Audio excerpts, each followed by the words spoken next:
درج ہوگی حتیٰ تنفقوا مما تحبون، حتیٰ کہ تم اس چیز کو اللہ کے راستے میں خرچ کرو جو تمہیں پسند ہے،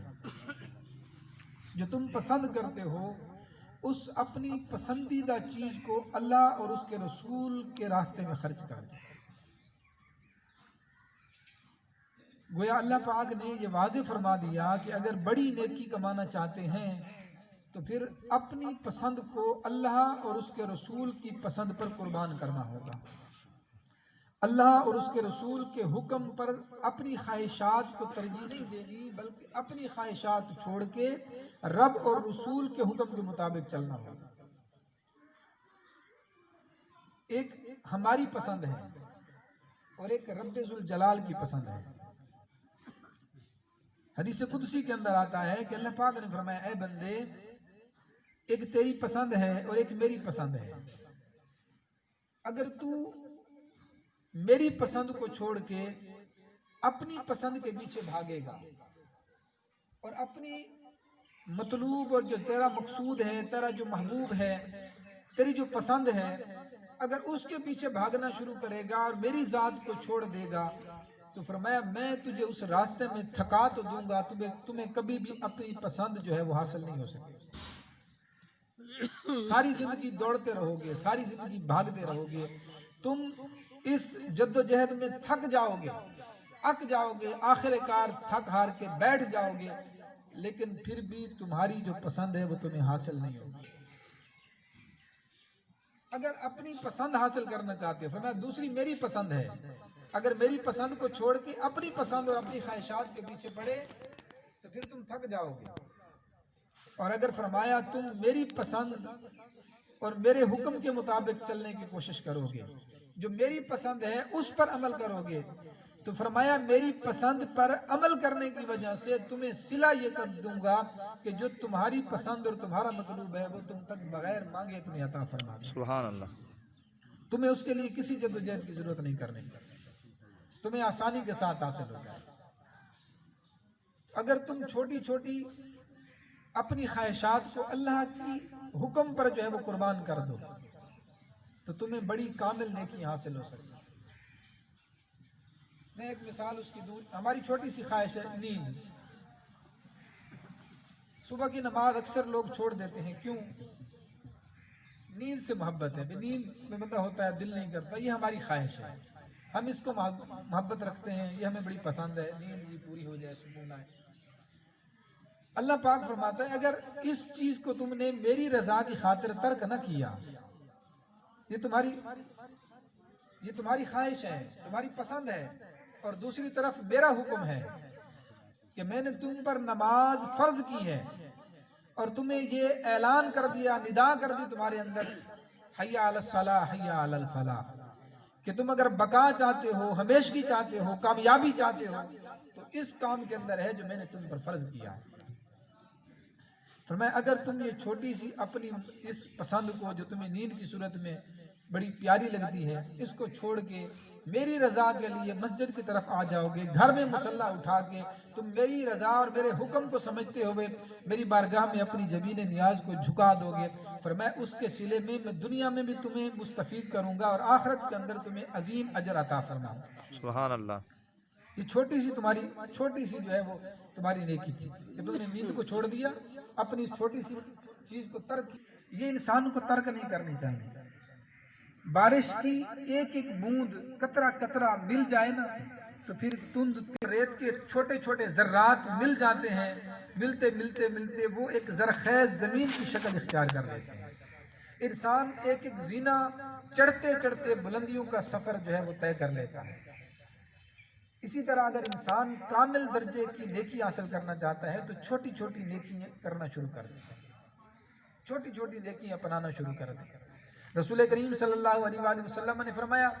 لا تحقرن بمعروف من المعروف شیئا، فرمایا لوگوں نیکیوں میں سے کسی بھی نیکی کو چھوٹا نہ سمجھنا، کسی بھی نیکی کو چھوٹا نہ مت سمجھنا، ولو ان تلقى اخاك بوجه طليق،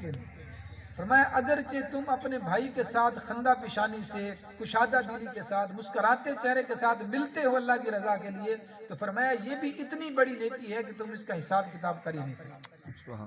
اس کو بھی ہلکا نہ سمجھیں۔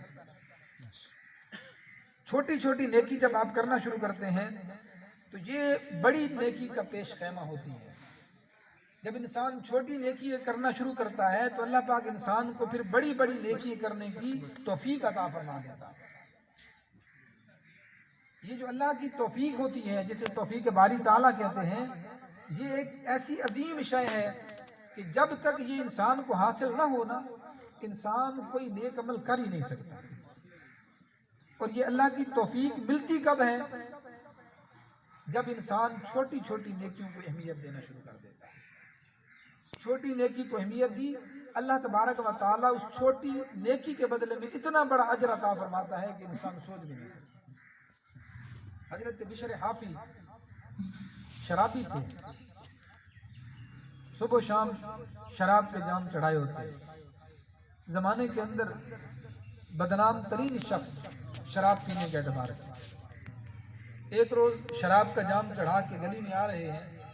تو راستے میں دیکھا کہ ایک کاغذ کا ٹکڑا پڑا ہے، اس پر نام اللہ چمک رہا ہے، اللہ کا نام اس کاغذ کے ٹکڑے پر رکھا ہے۔ حضرت بشر حافی نے اس کو اٹھا لیا، اس کو اٹھایا، دیکھا اور سمجھا کہ یہ میرے رب کا نام ہے،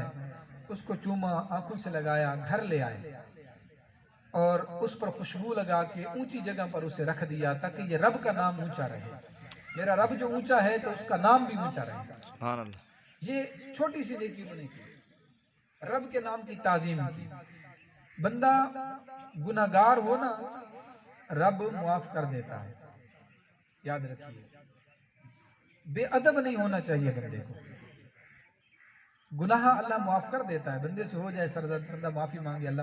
انسان کو بے ادب نہیں ہونا چاہیے۔ تو گناہگار تھے لیکن بے ادب نہیں تھے، وہ چھوٹی سی نیکی اللہ کے نام کو سنبھال کے رکھا۔ اللہ تبارک و تعالی نے اس دور کے ولی کو الہام فرمایا، خواب میں فرمایا جاؤ بشر حافی کے دروازے پر جا کے اسے کہو کہ تمہارا رب تمہیں سلام بھیجتا ہے۔ سبحان اللہ، تمہارا رب تمہیں سلام بھیجتا ہے۔ اب وقت کا ولی جسے پورا علاقہ جانتا ہے، جس کی ولایت کے چرچے ہیں، وہ ایک شرابی کے دروازے پہ آپ پہ دستک دے رہا ہے۔ بشر حافی بیٹھے گھر کے اندر، تو جوتی نہیں پہنی ہوئی تھی پاؤں میں۔ کہا کون؟ کہا جی آپ سے کام ہے۔ تو دروازے پر آئے، جلدی کے اندر جوتی پہننا رہ گئی، بغیر جوتا پہنے دروازے پر پہنچے۔ دروازہ کھولا تو سامنے اللہ کے اس نیک بندے نے، ولی نے فرمایا کہ مجھے اللہ نے یہ خواب کے اندر الہام کیا ہے کہ بشر حافی کو جا کے کہو کہ اس کا رب اس پر سلام بھیجتا ہے۔ سبحان اللہ۔ بشر حافی نے یہ بات سنی تو آنکھوں سے آنسو جاری ہو گئے۔ خیال آ گیا کہ میں اتنا گناہگار، رب کو بھولا ہوا، رب کی بارگاہ سے منہ موڑا ہوا، اور ایک چھوٹی سی نیکی میں نے کیا کر دی کہ میرے رب نے مجھ پر سلام بھیج دیا ہے۔ اسی لمحے وہیں کھڑے کھڑے اللہ نے توبہ کی توفیق عطا فرما دی۔ توبہ کی اور پھر ساری زندگی بشر حافی نے اللہ تبارک و تعالیٰ کے حکم کے مطابق بسر کی۔ سبحان اللہ۔ حافی کا معنی ہوتا ہے ننگے پیروں والا۔ جب آپ آئے نا تو پاؤں کے اندر چپل نہ تھے، تو اس کے بعد آپ نے یہ فیصلہ کیا کہ جب میرے رب کا سلام مجھ پر آیا تھا تو میرے پاؤں میں، قدموں میں چپل نہیں تھی، لہٰذا ساری زندگی جب آپ مسجد کی طرف آتے یا کہیں بھی جاتے، پاؤں کے اندر چپل نہ پہنتے، بغیر چپل پہنے ہوئے جو ہے وہ آپ آتے۔ اور پھر اللہ تبارک و تعالیٰ نے عزتیں اتنی عطا فرمائی، اتنی عزتیں عطا فرمائی کہ بشر حافی گھر سے نکلتے مسجد کی طرف نماز کے لیے، جس راستے سے حضرت بشر حافی گزرا کرتے تھے، اللہ تبارک و تعالیٰ نے جانوروں کے دلوں کے اندر بھی یہ بات ڈال دی تھی کہ اس راستے پر کسی جانور کی مجال نہیں ہوتی کہ کوئی گوبر یا لید آ کے کر جائے۔ اس راستے پر کوئی جانور لید نہ کرتا، کوئی گوبر نہ کرتا۔ ایک روز کسی شخص نے دیکھا اسی راستے پر جہاں سے بشر حافی گزرتے ہیں، کسی جانور نے جو ہے گوبر کر دیا ہے، تو اس نے جو ہے نا چیخ چیخ کے کہنا شروع کر دیا، کہا لوگو سن لو، بشر حافی کا انتقال ہو چکا ہے، بشر حافی اس دنیا سے چلے گئے۔ اسے کہا تجھے کیسے پتہ چلا؟ اس نے کہا یہ رستے کے اندر گوبر کا ہونا اس بات کی اطلاع دیتا ہے کہ آج کے بعد ان راہوں سے بشر حافی نے نہیں گزرنا، کہ جب تک بشر حافی گزرتے رہے کسی جانور چوپائے کی مجال نہیں تھی کہ اس کے رستے کے اندر گوبر کر دیتے کہ وہ اللہ کا بغلی جو ہے بغیر چپلوں کے اس راستے سے میری بارگاہ میں حاضر ہوتا۔ تو انسان یہ چھوٹی نیکی کرے پھر اس پر اللہ بڑا اجر عطا فرماتا ہے۔ حضرت امام غزالی رحمۃ اللہ علیہ بہت بڑے امام گزرے، بڑی تصانیف آپ نے کی تصوف پر، اور شرع شریعت کی بڑی بڑی تصنیف، حدیث کی کتب بڑی لکھی، بہت بڑا کام کیا دینی اعتبار سے، دعوت تبلیغ کے اعتبار سے بڑا کام کیا۔ ان کا وصال ہو گیا تو اپنے کسی دوست کو خواب کے اندر ملے تو اس نے پوچھا امام غزالی سے کہ ارشاد فرمائیں اللہ پاک نے آپ پر تو بڑا ہی کرم کیا ہوگا کہ آپ نے اس کے قرآن کی خدمت کی، دین کی خدمت کی، اسلام کی خدمت کی، کتابیں تصنیف کی، لوگوں کو دعوت حق کی طرف بلاتے رہے، لوگوں کو واعظ و نصیحت و امر معروف کے اندر زندگی گزاری، اتنے بڑے کام آپ کے تھے تو اللہ نے آپ پر تو رحمتیں ہی کر دی ہوں اور اللہ نے آپ کو جو ہے ان نیکیوں کی وجہ سے بخش دیا ہوگا۔ حضرت امام غزالی نے اسے فرمایا اس بات کو سمجھیے گا، فرمایا ہاں یہ سارے میرے کام تھے، لیکن جب میں اللہ کی بارگاہ میں کھڑا ہوا اور اللہ تبارک و تعالی نے مجھ سے حساب و کتاب شروع کیا نا، میری تصنیف کا سارا کام وہ ختم ہو گیا، میرے جتنے باقی اعمال تھے وہ ختم ہو گئے،